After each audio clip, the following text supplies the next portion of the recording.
our ministry is really wanting to see churches thriving and vibrant. The way that we often describe it, and you use the same vernacular, Jeremiah, is that we want churches to become teaching hospitals. I'm kind of glad that I didn't know all that was required or all that would go into starting a brand new nonprofit. There's an impression that it's either this is an ex-gay ministry, quote unquote, which absolutely is not, or even if it's not so much that, but we primarily deal with LGBT issues and that's it. This spiritual father role that he's really placed on me, and also that I delight that I get to actually live that out. I mean, that at one time, I could never even imagine that. I mean, who would ever come to me for advice on anything? Pastor's aware that there's a problem, wants to help, doesn't even have the first idea where to begin, and then you're able to go in there and kind of at least start that conversation. So what does that look like? The church that I'm in right now, where I have over 80 high school students leaning in and nodding and engaged in what I'm saying, and taking it all in and appreciating, and many of them coming up to me afterward. The church in the United States, this is the issue: sexual sin. It's not anything from without. It's kind of like an implosion from within in a lot of quarters if we were to allow this to continue. Yes, the situation with the American church is dire, and yes, sexual sin is really bad right now. But Jesus is not just, okay, well, they're lukewarm and they're sinful, so I'm just going to leave them alone. No, the Lord is really moving in a lot of ways here in the United States.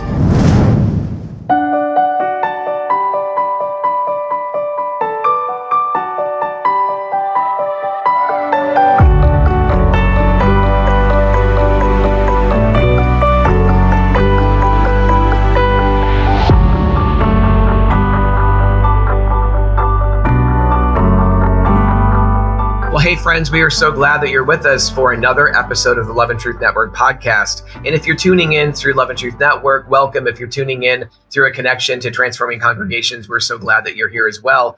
Well, we have some interesting things to unpack for you. It's been a really busy summer. Those that have been following our ministry updates and staying connected with us know that Melissa and the boys and I have been traveling both on the West Coast for a couple of weeks, and then now on the East Coast pretty much for all summer, and have about 6 or 7 weeks or so of ministry equipping opportunities here across Maryland and Pennsylvania and New Jersey and New York and Connecticut, and multiple places in upstate New York, since that's where Melissa and I moved from when we moved to Phoenix, Arizona back in 2016. And I was on staff there at a church, you'll remember, for about 12 years or so. So there's lots of connections there. There's family there. It's been fun to connect with some family, even in the midst of all of this ministry. And right now, actually, I'm in Pennsylvania. I'm wrapping up my time here on this ministry tour, and I'm at a large church in Pennsylvania around Lancaster area, and will have been here for 5 days. And the church has just really put me to work, which I love. I always say, hey, fill up my schedule when I'm someplace. I don't want to just kind of be sitting around. And it's been so great to meet so many people here at that church, and both in the youth ministry and speaking to high schoolers. And what a great bunch of 80 or so kids just leaning in and asking great questions. And the church is doing an amazing job really discipling these young people, and then young adults last night. And there'll be a number of other groups that I'll be meeting with, and then doing a summit on Saturday and preaching on Sunday. So it has been a really full time, and we'll unpack a little bit of that with you later on in this podcast episode. But I just wanted to connect and have Jeremiah and I kind of come together, and he's been doing some podcasts as well and doing a great job at that and interviewing. And I thought, let's just talk about what's going on with Love and Truth Network and Transforming Congregations. There's a lot that is kind of shifting in a really good way. We're excited about it, and we wanted to let you know about it. And I thought it'd be a great idea for Jeremiah to kind of share with you together. So Jeremiah, I know usually at this point I'm kind of greeting a guest, which I don't need to do here. You're my assistant operations manager here for Love and Truth Network. But glad that you're joining us, and I'm not just doing some monologue. How are things going for you? No, they're going very well. First off, good morning. I haven't got to see you in person for a couple of months now, so it's a treat to be able to get to see you on here. But no, I'm just excited to be able to share with the audience today. I mean, because it's been, especially this last year, those last 3 months especially, it's been kind of a whirlwind in a good way, not in an overwhelming way, but a lot of things that have been going on, and not just one or two. I mean, you've had so many irons in the fire and been able to do a lot of them. So I think it's an exciting time to check in with our folks. Well, so and I just want to say too that none of the work that I'm doing or little of the work that I get to do would even be possible without you and the role that you're in. But then also we've added our friend Kyle, who does phenomenal work for us as on the film side and the creative side and graphics and all of that. So grateful for that dear brother. And then also Rebecca is doing, work for us in terms of helping to get us on podcasts and radio programs to promote my book, but not just my book, but also this podcast, as well as the ministry work that Love and Truth Network is doing. We have a publicist that came on board with us on a contract basis for a few months to help promote the book and our ministry as well. And so there's been tons of interviews and lots of opportunities to be on podcasts and just share what God has done. And of course, the most recent podcast that came out this summer are 4 of them in a row. They're a little bit shorter than our usual ones, but that was done through Game Changers. And so people that are following our podcast will know that sometimes we repurpose the podcasts or the episodes that we do for others. They allow us to repurpose those and use those when we need to for our own podcast. So that's been just a lot of fun, a lot of collaboration with the body of Christ, really across the country.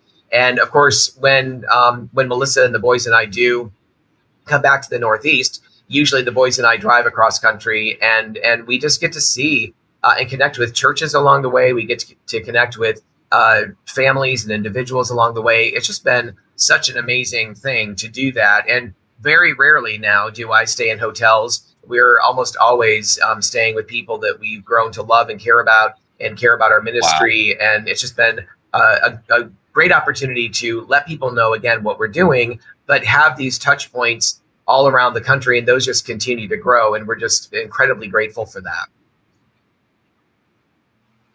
And Garry, if you don't mind, because I don't think we've ever actually talked about this, but just so everybody understands just how, tremendous this has really been, what God has done here. Take us back a little bit when you very first formed the ministry. So you've been a pastor for 12 years, and then from what I've understood, you were not taking over a pre-existing organization. You were starting this from scratch, no funding, no mailing lists, no website. Just none of the infrastructure. So this was not just a hobby or something like that. This really took some time and was a real labor of love. So how did Love and Truth Network go? Kind of take us along that journey briefly from starting out brand new to all of the things that you're talking to us about right now. That's a great question, Jeremiah. So let me just back up and touch on what you had said in terms of my role for 12 years at the church that I was at. Just to clarify, I was on senior staff for 12 years, and I was a pastor in a pastoral role for all of that 12 years, meaning that my original role at the church was a business role, but I also was overseeing all the volunteers and caring for them pastorally. And then my title changed a bit later to the director of the counseling ministry, and that included support groups and recovery programs. And then I became the pastor of soul care ministry. So I was there for 12 years. I was definitely in a pastoral role for 12 years. But certainly my title as pastor was something that came a bit later in my time there. But yeah, you're right. In 2013, we began feeling like the Lord was kind of kicking me out of my comfortable nest at the church, which I wasn't happy about at the time at all. It felt, oftentimes when God is moving or leading, sometimes it's a very uncomfortable thing. And sometimes he has to make it uncomfortable for us to recognize, oh, wait a minute, I think God may be doing something, or there's a change coming. And so that definitely was part of our experience. And starting Love and Truth Network, I think I wrote in a recent ministry update that I was kind of glad that I didn't know all that was required or all that would go into starting a brand new nonprofit. And so I just kind of learned along the way. I remember buying, going to, I think it was Barnes and Nobles or something, and buying the book Dummies, 501c3 for Dummies, or whatever it was, some nonprofits for dummies. Mm-hmm. And I thought, well, that's perfect. That's exactly what I need. And just going through and beginning to piece together, what does this look like? How do I do this? And yeah, the Lord has been so gracious, unbelievably so, in the connections that he's made, and we had an attorney that actually came through multiple kind of connections in New York, and they were an allied attorney with Alliance Defending Freedom, and they did everything pro bono to get us set up initially when we were established in New York. And of course, when we moved to Arizona from New York in 2016, we reestablished the ministry in Arizona and canceled the ministry there in New York. But we've stayed consistent as Love and Truth Network throughout. But it's been a long journey. Also, the kind of the faith journey of, okay, where am I? How am I going to provide for my family, basically? And God has been so faithful in consistently providing partners to walk with us. And of course, it started off very slowly in the beginning, and as it always does. And then just over the course of time, we've had more and more people that are giving $25 a month or $50 a month or $100 a month. And then we've had some larger givers or one-time givers annually or whatever. And over the course of time, God has really blessed our ministry. And we've been able to, again, bring someone like you on board and some of these other folks that are doing some very part-time stuff or some occasional contract things, and has just really helped us as a ministry grow. And our heart, Melissa's and mine and yours, I know, our heart is really to see the Lord, I feel like, let me say that a different way. We feel like the Lord is prompting us and pressing on us in a good way, invitational in a sense of expanding the ministry work that we're doing. But we're already doing national work, but we feel like the imprint of Love and Truth Network, the influence of Love and Truth Network needs to have more hands on deck to be able to have a bigger impact on the culture of the United States, for sure. And of course, with our website, our podcast, and I've done a little bit of travel to some other countries, a couple of places, but we would love to see more work kind of happen globally. But what we're most concerned about is what's going on here in the States with regard to the church not effectively addressing LGBTQ issues, but even more importantly to us, all the heterosexual sexual brokenness that is pretty rampant and pretty hidden within the context of the church, and the way that it's just devouring individual lives, it's devouring families, it's setting children up for a lot of heartache and heartbreak and confusion. And we believe the church is the one institution, the one organism on the planet that actually has the answers. And we need to be speaking up and sharing on the basis of compassion and love, but on the basis of truth of the scriptures. So anyway, that's kind of a rundown a little bit of kind of where we started and in a sense, kind of how we've grown over time. But certainly people are becoming more and more aware of the ministry of Love and Truth Network and reaching out to us and asking for us to come and walk with them and help them, even online training with staff, and as well as in-person ministry events and those kind of things. So it's been really exciting and such a blessing to see lives changed and transformed, and people taken out of a pit of addiction of one kind or another, and having them really their feet set firmly on the rock of Christ and firmly within the community of the church, to be able to live out their calling in an effective way, in a joy-filled way. Right. There's so much there that you mentioned. Just two things briefly I would like to ask you about, if you don't mind. The first one would be, and it's not true, but there is, for people that are only vaguely aware of Love and Truth Network, Garry Ingraham, you and Melissa, there's an impression that it's either this is an ex-gay ministry, quote unquote, which absolutely is not, or even if it's not so much that, but we primarily deal with LGBT issues and that's it. Actually, Garry, so when you go into a church, so how much of this, what you're doing currently, is dealing with LGBT issues versus what have you found in the heterosexual community inside the churches as you've gone in there, just for some of our listeners who may not be aware or assume that's primarily the sandbox that we're in? So let me just address the first part of the question that you were asking in terms of like the label of ex-gay. We really feel like we need to be careful as Christians to only own an identity that is given to us from the scriptures. And so, I've used that term before, and, others have used that term of me or what have you. And I know that it's kind of a simple way of kind of describing that I was once in the LGBT world and now no longer define myself that way or see myself that way. And so I understand it's a simple kind of term to describe that. But we also really believe that it's important that we identify ourselves as image bearers of God, first and foremost, male and female, made in the image of God, Genesis 1:26 and 27.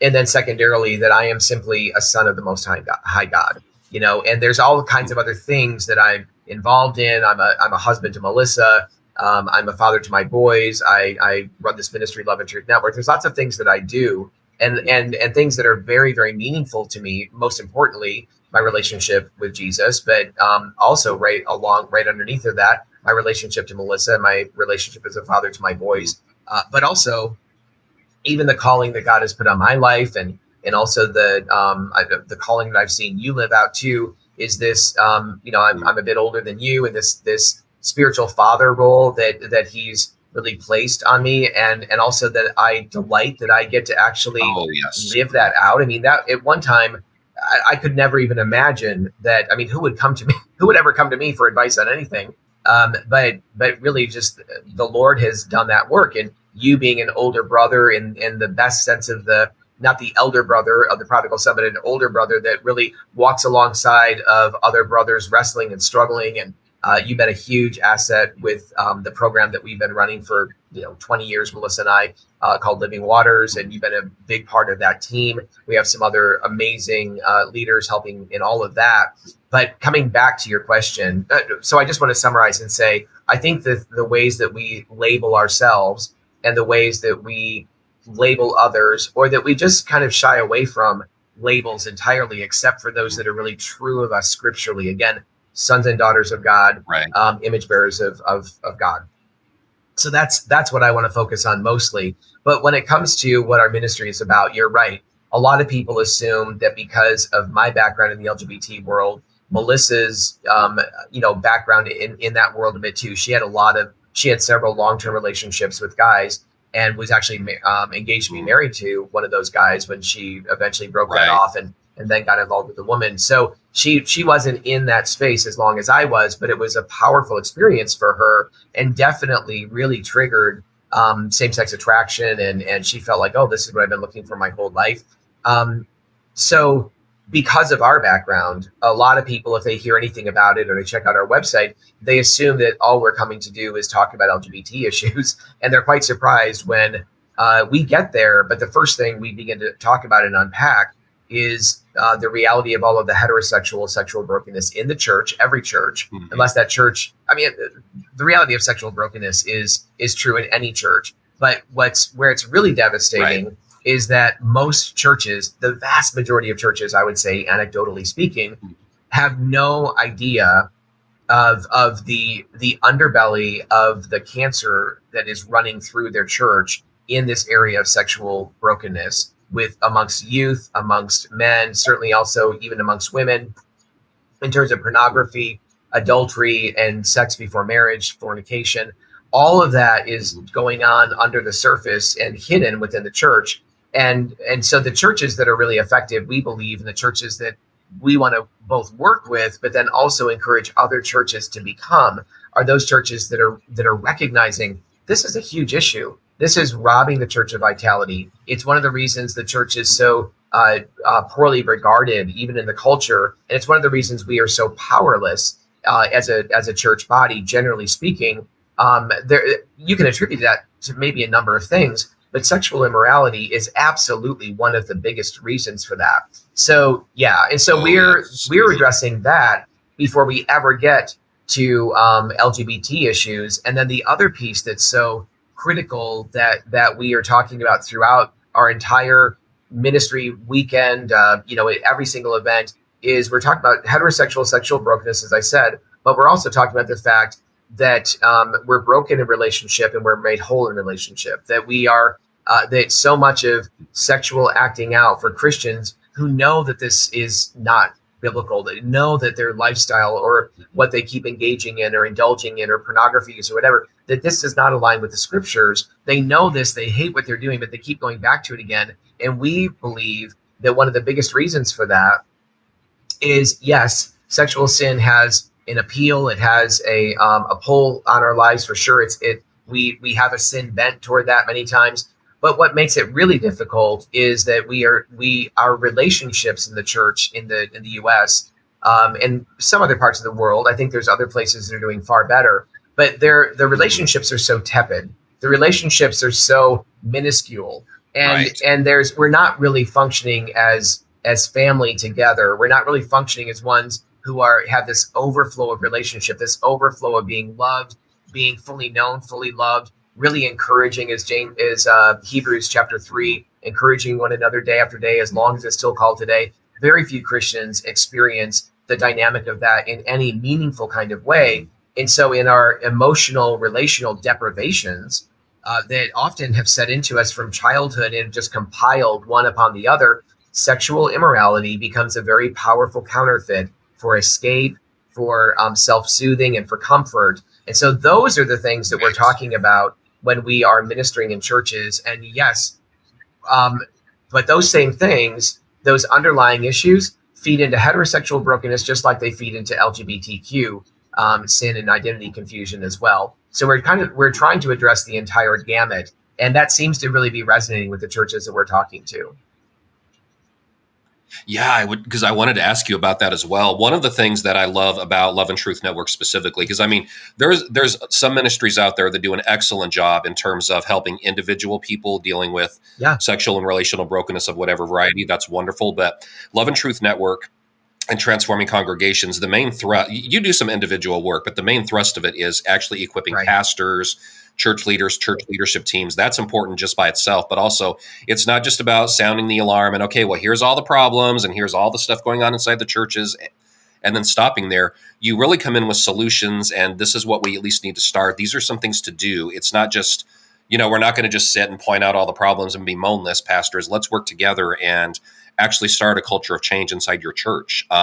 So I would love to hear, if you don't mind. Obviously, you don't have to mention specific names or places where it was, but as you've been doing this over the past 12 or 13 years, what are some of, I hate to use the word miracles, but I'm going to use it anyway. What are some of the miracles that you've seen God work specifically in a church where, the pastor's aware that there's a problem, wants to help, doesn't even have the first idea where to begin, and then you're able to go in there and kind of at least start that conversation. So what does that look like possibly over the past decade or so as you've had opportunities? Yeah, it's such a range of environments that I've been able to step into. And sometimes when Melissa's free to be able to travel with me, that we've both been able to kind of step into. I mean, there's churches that I've gone to that are actually, they've been doing a great job for quite some time. And there's a real openness. There's a normalizing, and I want to make sure I explain what I mean by this. There's a normalizing of the human struggle, particularly around sexuality or toward brokenness of a variety of sorts.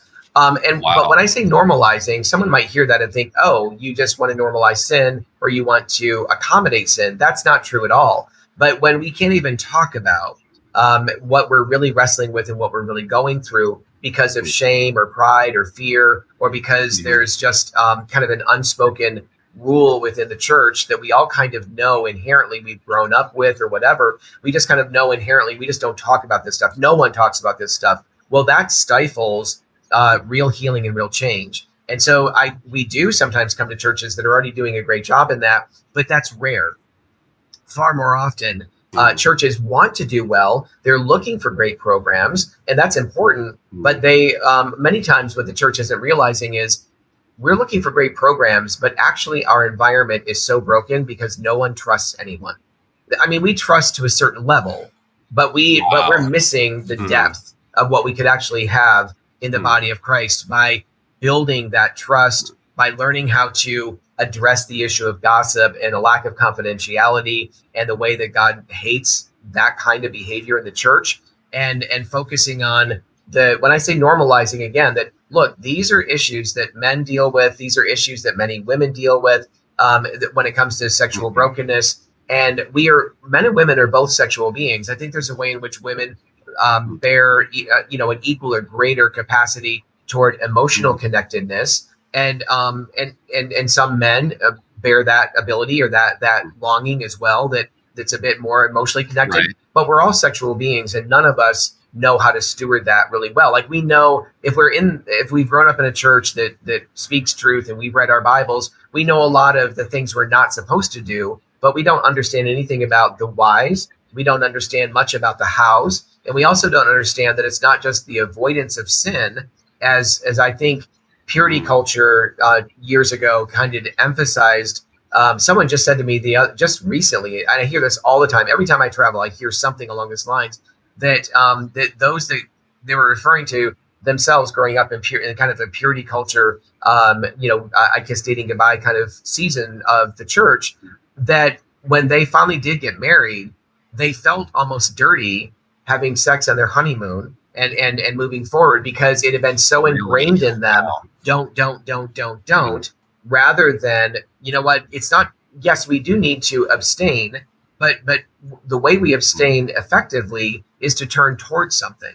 And it's to really take in the good of all that God has for us and pursue the purposes he has for us in a way that is fulfilling, and that we have those relationships where we belong and we, again, have that deep sense of being loved. Those things can really fill us up in meaningful ways that help us, not just to have this void in our life, right? Nature abhors a vacuum. And usually the way that most of us have tried to overcome pornography use or other forms of sexual sin is to just stop doing something, but we've not filled in the gap with anything meaningful. So anyway, so you were asking about churches. And so it's kind of the whole gamut of there's churches that I've gone to that have been more Baptist and maybe or United Methodist, but they're Orthodox United Methodist, and the church is kind of full of older folks, and maybe with a few younger ones there as well. And so that's one dynamic. And yet, and I've gone to a number of those churches, but then I've also been in a number of non-denominational churches that have kind of a range of, I would say, life and real dynamic teaching and those kinds of things, kind of a range of that.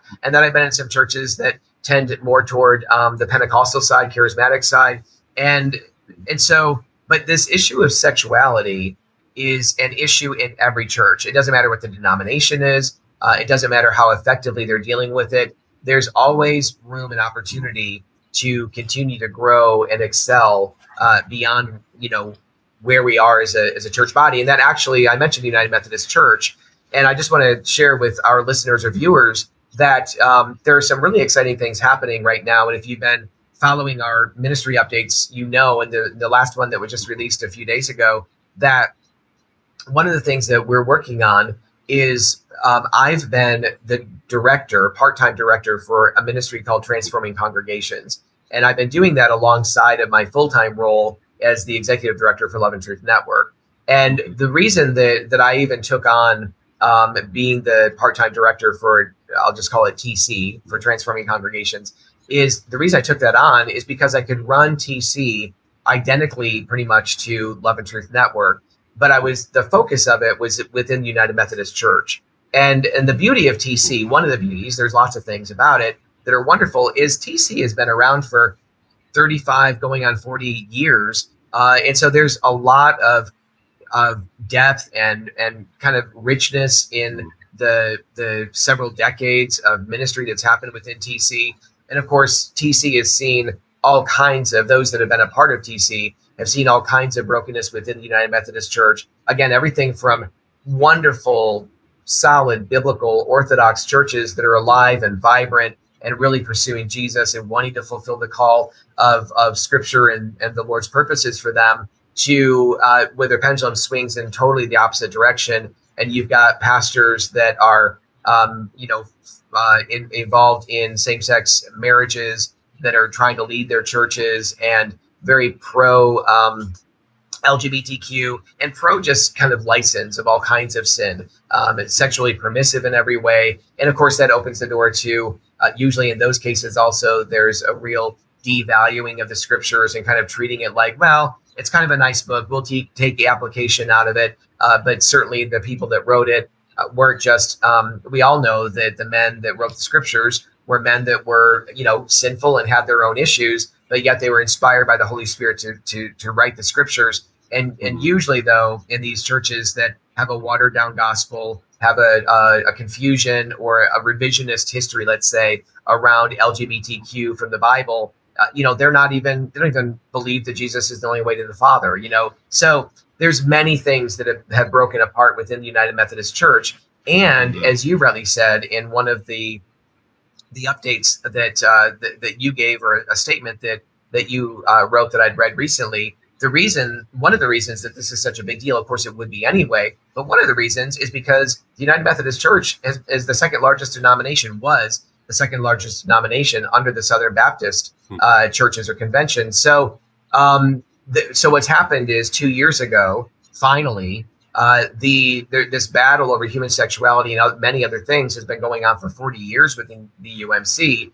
And finally, the Global Methodist Church was formed by Orthodox United Methodist, pastors and leaders. And so now many United Methodist churches have left in droves from the UMC to join the GMC, because they want to be about the business of discipleship and evangelizing across the world globally. And they don't want to any longer just be impinged and held down by all of these issues around human sexuality and all the other stuff that goes along with that. So the cool thing about all of that, I just wanted to give a little bit of history there, is that the organization that has been overseeing TC, Transforming Congregations, all this time, has been Good News. Or they've been overseeing TC for the last, 12, 13 years or something.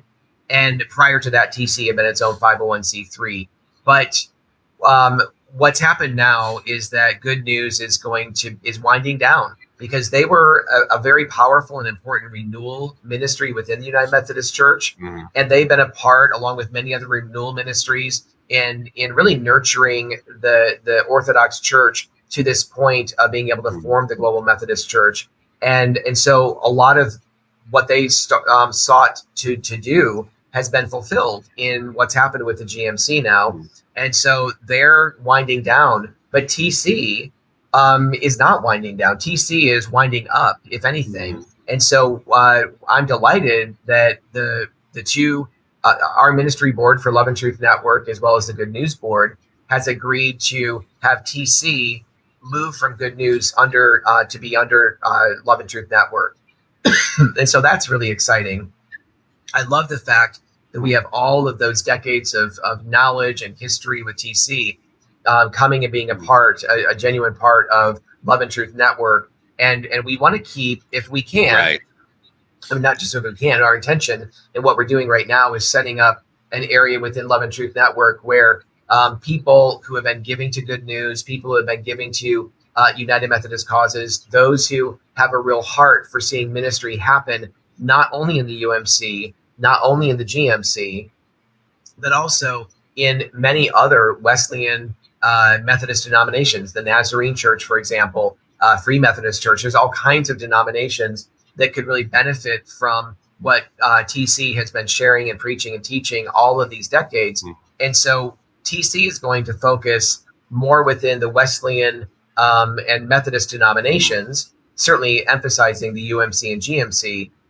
But Love and Truth Network will continue to do its work in all the other, non-denominational and other denominations outside of those Methodist and Wesleyan denominations and churches. So we're really excited about that and hopeful that partners that have been alongside of Good News and Good News has been really vocal about encouraging their donors to shift their giving to Transforming Congregations. We're so grateful for them for doing that as well. But we'd like to see that ministry really bolstered and strengthened to become a real voice and a real influence in this new Global Methodist Church, but also in these other, longstanding Methodist and Wesleyan denominations. And I know that's a lot of information I just kind of dumped out there, but I just want our folks that follow Love and Truth Network, and certainly those who have been with us at TC, or those who, maybe have not known much about TC, but have been with Good News and some of these other renewal groups, to know just what we're doing with TC and the vision we have for actually growing it and strengthening it to be that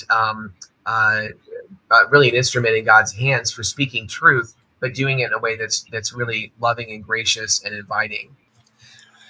So, Garry, yeah, I agree that that's a lot of information, but it's important because I've actually been wanting to ask you this specific question for a long time. With all the conversations we've had, we've never really talked about this, but I think this is as good a time as any. And I mentioned this on a podcast I did a couple of weeks ago.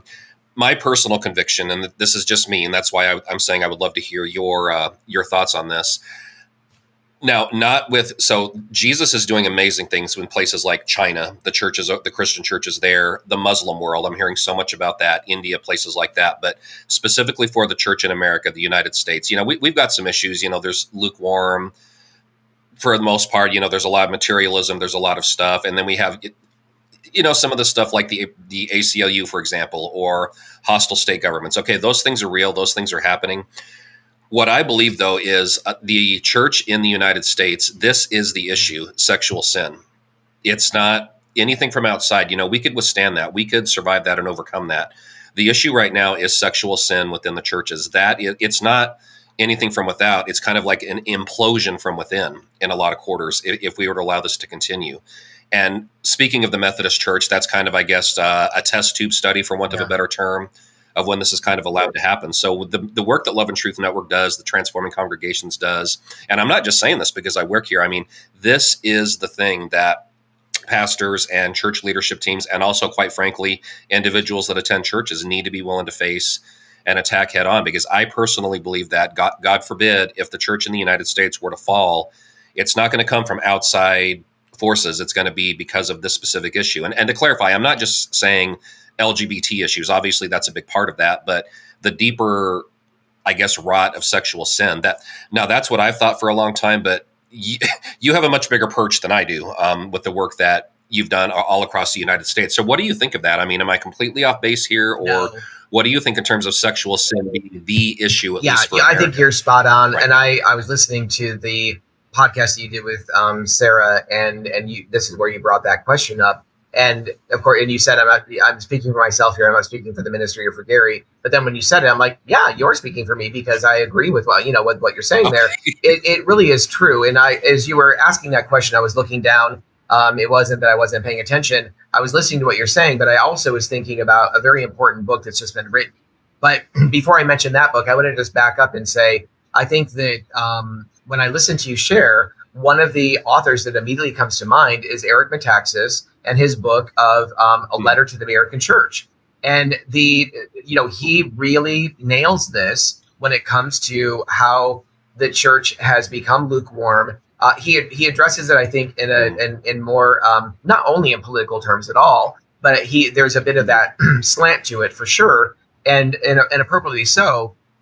But I was listening to a couple of podcasts a couple of weeks ago in one of my drives from one state to another, one church to another, and I realized I came across a podcast that had Megan Basham on the podcast. I listened to her now 2 different times talking about her brand new book that just came out.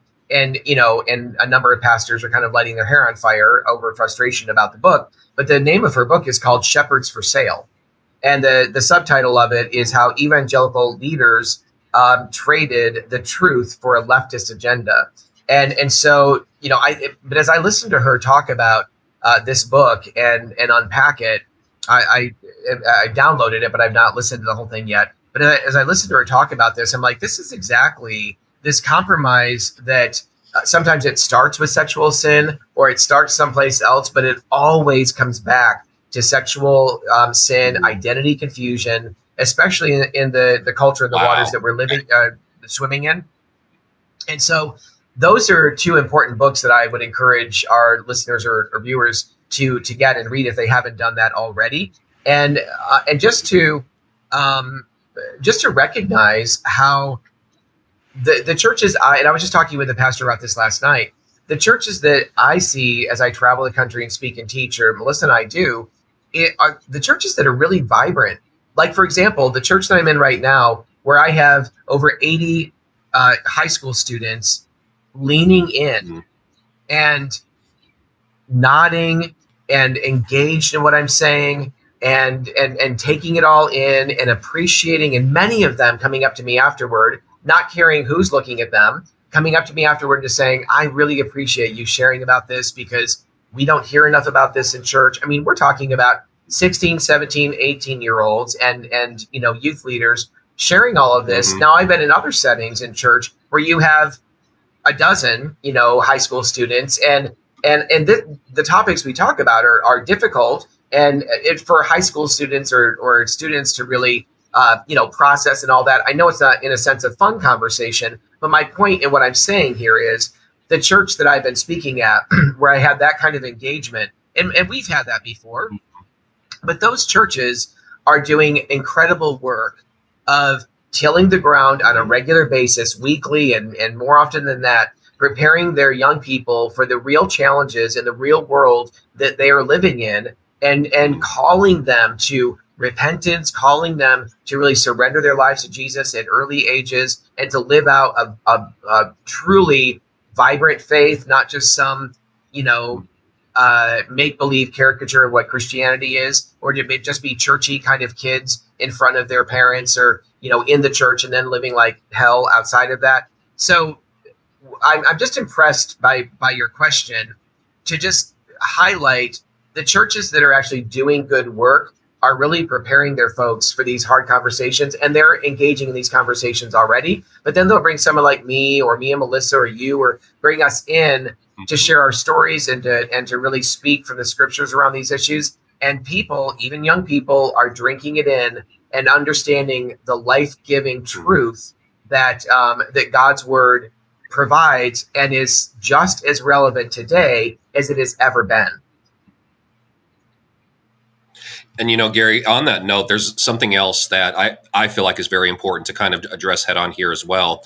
With Love and Truth Network, with Transforming Congregations, we've talked a lot about what we do in terms of training pastors and church leadership teams, which is huge, but also individual pastors. Now, to clarify, we don't do, one-on-one counseling, et cetera, et cetera. That's not what I mean. However, okay, with a pastor, the pastor himself is hooked on this stuff, whether it's pornography, whether it's extramarital affairs, sexual addiction. Okay, because I would love for you to speak into this. A lot of times the perception, at least, may not be the reality, but the perception is they cannot get help. I mean, they can't go to a 12-step group. Somebody might see them there. If anybody were to find out, well, they'll be out of a job and they're going to blow up their whole life. And, but we've seen this happen over and over. Ravi Zacharias is probably one of the most extreme examples here recently. But I can even remember, when I was a kid growing up back in the 80s, my grandparents used to love a gentleman named Jimmy Schwaggart, who was a pastor back then. And, he had this vibrant the scandal. So, I mean, this is not anything new, but specifically for pastors who are struggling, suffering in silence, not having no idea even where to begin to try to get help for their own stuff, let alone address it within their church. But for pastors who they themselves are struggling with this, whether it's porn, whether it's whatever, not even talking about people in their church, but they themselves are wrestling with this. What are some of the ways that Love and Truth Network, Transforming Congregations, is able to help pastors specifically? Yeah, I have a real heart for leaders and pastors who are wrestling with various forms of sexual sin. And, there are definitely behaviors that pastors engage in or have engaged in that could disqualify them from ministry, or at a bare minimum, there is a sabbatical and a resignation needed for them to actually work on their issues and work on not just their own personal issues, but now the issues that that their wife is aware of, or their husband or whatever. And and that family has a lot of things to work on and work out. And that pastor, because of, for example, if the pastor is hooking up with others, if the pastor is having sex with other people, and that's been going on, well, obviously, I would hope it would be obvious, you can't leave that pastor in the pulpit to be preaching, and nobody knows about anything that's going on, while you kind of secretly work out a counseling scenario where he's getting help and all that. There are plenty of pastors who would maybe love to do that, but I think that's completely inappropriate. However, if a pastor has been dealing with the cropping up of maybe an old pornography addiction, where he got hooked on something by his uncle's porn or his dad's porn or this or that, and he got into it early, and I'm just giving you a possible scenario. It developed into his life. It became a massive issue, and he's had sobriety, and he's worked through some things or what have you, and now, because of certain pressures or circumstantial situations, he's dipping back into that again. Well, I don't think for a moment that person needs to be pulled out of his job, out of his ministry. But should he be getting help and be vocal about the need for that help with somebody that can really walk alongside of him? Absolutely, because otherwise it's only going to get worse, and I think increase and possibly move into other areas beyond pornography. So there's each of those situations, I think, have to be looked at individually. But also, not only does that pastor need to be shepherded, but that church needs to be shepherded. The elder board needs to be shepherded. Right. His wife is in desperate need of really getting the help and support that she needs. And so often we focus on the one who has the issue in a sense, and the other person in the family that is most critical. We kind of don't even think about the needs that they might have. Well, of course, a wife needs the support that when this has been exposed, but the church needs support too. So our ministry is really wanting to see churches thriving and vibrant. The way that we often describe it, and you use the same vernacular, Jeremiah, is that we want churches to become teaching hospitals. We want to see churches in communities all across the country that right now are pretty tepid in their value in the community.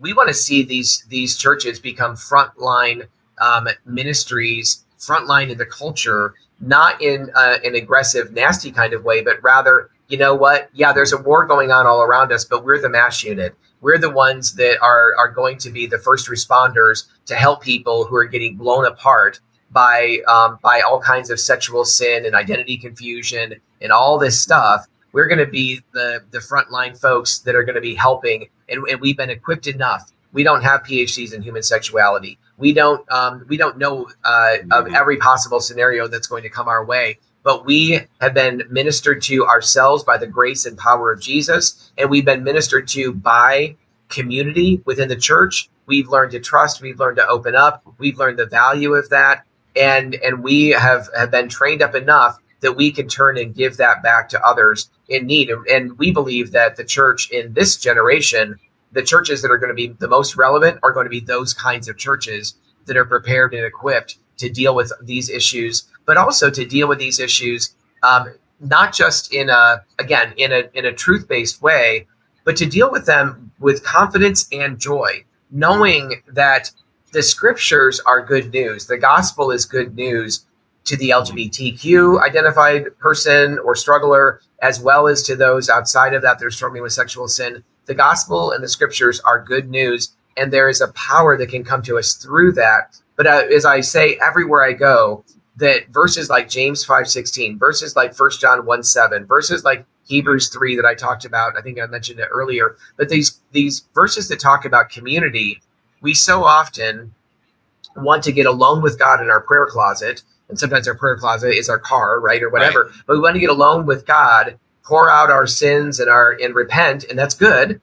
But we don't want community anywhere near any of that. And we don't want anyone anywhere near any of that. And the problem when we do that is we cut ourselves off from a means of grace that these scriptures I mentioned just a moment ago, these scriptures really highlight for us. So it's as if God uses community to be a conduit of his grace to pour into their lives. But when we will not let that conduit anywhere near us and anywhere near the truth of our brokenness, we cannot receive that grace from God that he so longs to give us. And so that's a bottom line, message as well. So whether it's a church that wants to be more equipped, or if it's pastors and leaders within the church that they themselves are struggling with these issues, we want to be a resource for those churches regardless. Oh, absolutely. And one of the encouraging things, and I'd love to get your perspective on this as well, is, okay, yes, the situation with the American church is dire, and yes, sexual sin is really bad right now. But Jesus is not just, okay, well, they're lukewarm and they're sinful, so I'm just going to leave them alone. No, the Lord is really moving in a lot of ways here in the United States currently with a lot. But, what's interesting to me, Gary, is it seems like a lot of it's in quarters you wouldn't expect. It's, ex-LGBT people, for an example. It's people that are ex-convicts that spent, many decades in prison but are on fire for the Lord now. It's younger people. We keep hearing, Gen Z, 29% identify as LGBTQ, and they're the most liberal. But actually, no, there's a lot of young people that are on fire for the Lord. My point is, the Lord is moving, but in a lot of ways, it's not just within churches. It's not just within, whatever. It's a lot of in places that you wouldn't expect. But with that said, the church, the American churches, those that have been around for, a couple of centuries now, there is still hope. And there is still not only hope, but I think we have an obligation to deal with our stuff, to be those healing hospitals. And I think the Lord is still moving in that direction. So that's what I see kind of from my perch, but I would love for you to comment on that as well. It's not all gloom and doom. The Lord is not done with this church here. Yeah, in America, I'm so glad that you're saying that, means. Jeremiah, because so often, because of all that's going on around us politically and all that's going on around with regard to identity issues, and we see, governments like the UK cracking down on people Right. that are, reposting something on Twitter that they agree with, but the government doesn't. And now, there's threats coming from all directions, even threats of imprisonment and fines and all kinds of things. And of course, there's plenty of people that would love to see those same kind of treatments handed out here in the U.S. too. And so there's a lot of reason as we look around, it's like, oh, holy cow, what's going on? But what you said is absolutely true. The reality is that the gates of hell cannot prevail against the church, the true church. And we're huge proponents that believe that, like in establishing Love and Truth Network, or even the work of transforming congregations, we absolutely do not want to be a ministry that's kind of running parallel to the church and saying, the church stinks, it's not doing what it's supposed to do, it's compromised, it's hypocritical, it's this or it's that.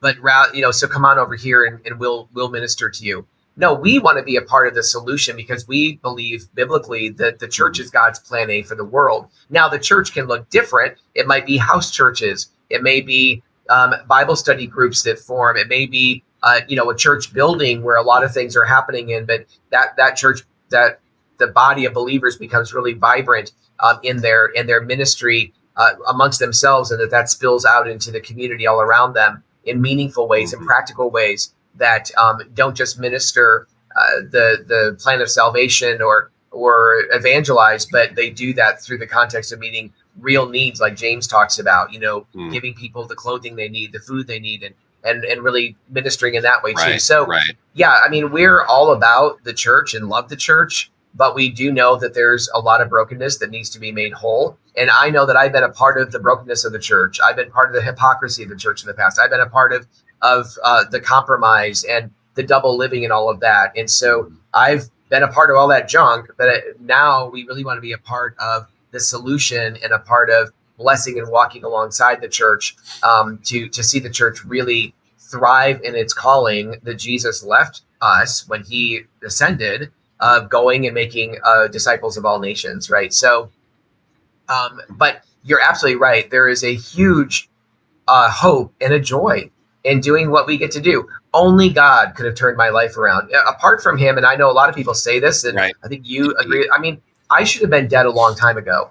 And I would have been, there's no doubt in my mind that if I had stayed on the trajectory that I was on in my late teens and in my early 20s, if I'd stayed on that trajectory, I would be dead. There's no doubt in my mind about that. But God came and intervened, and he intervened through his body that wasn't just Christian in name or Christian in function, but was really embracing a vibrancy and was really struggling to be known in those difficult places. And it was that place in its genuineness, not its perfection, but in its genuineness, where I found such healing and such recovery, really. So there's a lot of joy. There's a lot of hope that, and if it wasn't for that, I don't even know that we'd be able to do what we're doing, but there's a lot of hope, and we want people to experience the same kind of, it's going to look different for them, in the way that it's worked out, but this ability to really enter into the fullness of what they were made for from a divine perspective. I love what, I think it was Henry Blackaby wrote in his book years and years ago now, the workbook of Experiencing God. Find out where God is working and join him there. I mean, we want people to be alert to where God is working and to not be so laden down with sin and secret sin struggles and addiction and all this stuff that they are only engaged at a very peripheral level, or not engaged fully at a heart level, like being all in. Right. We want to see people be all in, because that's where the Holy Spirit really moves in powerful ways in the lives of others. And let me just back up real quickly here as we're coming to an end to our time. And I just want to mention again that Transforming Congregations is moving out from under Good News, and Good News has been supplying the funds for Transforming Congregations. Some people over many years have been giving support directly to transforming congregations through Good News. But wherever the shortfall has been, Good News has made up that shortfall. So TC could continue to do its work in this arena of LGBTQ and restoring sexual wholeness and things like that, and training and equipping within the church. And so we are asking people to really consider partnering with us. If you've been partnering with Good News for TC, we're just asking you to continue to partner and transfer your giving to TC, but to send it to Love and Truth Network. Both Good News had ECFA certification, and Love and Truth Network has that ECFA certification, which is a certification by a group that watches over and where we receive oversight annually on how we're spending our money and what our books like and all of that. So we have this outside group who's certifying how we are spending our money, and that everything looks like it's on the up and up and that kind of thing, how many board members we have, all of those kind of things. And so, we have that credential as well. So people can rest assured that we are actually using their money wisely. And we think it's important enough to have that oversight that people can know that they can have that assurance. And then for those that have been giving to Good News, but not to TC, we would just encourage them to consider giving to TC through Love and Truth Network. And the way that you can give is, obviously you can send a check. You can get on our website at transformingcongregations.org, and you can either click on the donate button and go, and I'm saying all this for those that listen or not watching, but you can go to that donate button there, and you can fill out some information, give a one-time gift, give recurring gifts if you want to do that online. You can also see the address of where to mail checks if you're more comfortable with that.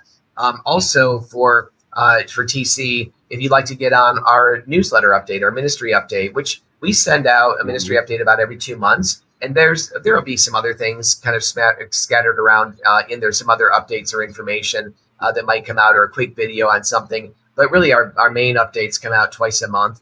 And if you want to go to that, to join that newsletter, you'd simply go to transformingcongregations.org/newsletter. Or if you're on the site, you can find your way to fill out that newsletter information. And for Love and Truth Network, for those that might listen to this that aren't supporting Love and Truth Network, it's the same basic thing. Go to loveandtruthnetwork.com. Mm-hmm. So just note that Transforming Congregations is .org. Love and Truth Network is .com. And you can go to .com/donate and give to Love and Truth Network. You can also go to /newsletter, sign up for our newsletter. But there's just a lot of ways of staying connected with us. And we would really encourage also for anyone who's listening to this, watching this, to not only subscribe and like our channel, whether it's YouTube or it's other places, but also pass along to your friends. Let them know about our ministry. Let them know about the various interviews we've done with a wide range of people coming out of the LGBT world, people who are detransitioners, some who are desisters, some we interview pastors, we would interview others dealing with heterosexual sexual brokenness. And it's all on this basis of the amazing transforming power of a God who loves us and loves us too much. He loves us just the way we are, as Max Lucado has written, but he loves us too much to leave us there. Yeah, actually, Gary, so just real quick for our listeners, because there's also some encouraging news. So we've had a summer giving challenge that is going very well. And also from what I have heard, I've heard from a little birdie in my ear that there is an opportunity for Transforming Congregations to be having a presence at the first upcoming global Methodist Church conference coming up. So can you comment a little bit on those two? Yeah, actually, thanks for sharing, for asking that question, Jeremiah. So at the very beginning of July, my boys and I were packing up and heading out on the 2nd of July for our summer ministry trip. And just a day or two before then, the church reached out to us. We had asked them to consider doing a grant with us to provide the seed money toward a matching gift challenge, which we've done over the last couple of years. And several times, generous donors have given us $5,000 or $10,000 to a seed money to try to double, even triple that. And there have been times that we have tripled that original seed money. And so a church did that for us, gave us a grant. Then we kicked off our summer matching gift challenge at the beginning of July. And so that's been running. It'll run right up through, I think the final date is August 19th. And kind of at the end of our, when I get back to Arizona from this trip. And I mean, we're excited because we definitely have right now, we're bumping that additional $10,000 mark that people have given. And just we're excited to see what God might do in terms of even bumping that toward tripling that original $10,000. So we just want to say to those that have given to that, to those who give to us regularly, we are so grateful. And it's really by your generosity that we're able to do what we do. But I also want to just remind you that it's your generosity, and we feel that so greatly. But we really feel like you're on the front lines with us, that you're a partner with us in the work that we're doing. And you might not be able to do exactly what I or Melissa or Jeremiah might do in terms of the kind of sharing that we're talking about or the equipping of churches, but you are supplying the much needed funds that allow us to do that and to expand the work of our ministry. So thank you for that. And for those who have given above and beyond to that matching gift challenge, thank you so much. If you would like to give and you haven't yet given, you can simply go to our Love and Truth Network.com website page, go to donate, and you'll see right there how to donate to our matching gift challenge through August 19th. And again, we just are so grateful for that. And then Jeremiah, you asked about the trip that's coming up for me to be able to exhibit Transforming Congregations at the Global Methodist Conference. We're super excited. It is the inaugural conference for them at this global conference, and it's going to be in Costa Rica. So, that was a little bit challenging for me. I've not been to Costa Rica, but we've got our airfare set up. We have our lodging set up. And real quick, pardon me, I didn't mean to interrupt, but this is from people all over the world, right? This is not just a United States conference. This is going to be that's why it's in Costa Rica, is because it's the Global Methodist Church coming together. And so I am so honored and privileged to be able to set up Transforming Congregations, a booth for people to be able to, from all over the world, to engage with us. From our last ministry update, I've had some pastors reach out from Africa and some other places that have wanted to engage with us as ones, again, that will be remaining and growing within the GMC and the UMC and other Methodist and Wesleyan denominations. And so I'm excited to see what our exposure there can do for strengthening the church here in the U.S., but in other parts of the world. So, well, hey, Jeremiah, it has been fun actually to see you after a couple of months of not seeing you. Thanks for holding down the fort there. Yeah. And for those of you who have joined us for this podcast episode, I hope the information has been encouraging and hope-filled, honestly. There's a lot of exciting things happening with Love and Truth Network and Transforming Congregations. And we were just excited to kind of let you know about that, as well as our summer trip and our summer giving challenge. So we just want to thank you for being here with us. And if you are here through Love and Truth Network or Transforming Congregations, we hope you'll come back and join us again. Also, we would encourage you to subscribe to our podcast and do some thumbs up and liking our podcast. Pass along to your friends and others that you know that our podcast exists. If you like the content that we have, we would encourage you to let the others know about that. So again, thank you for your support. Thank you for your partnership, and bless you. Thank you so much for joining us for this Love and Truth Network podcast. To listen to or watch future episodes, please check us out at loveandtruthnetwork.com/podcast. Also, you can subscribe to Apple Podcast, Spotify, and Google Podcast, and we look forward to seeing you in a future episode.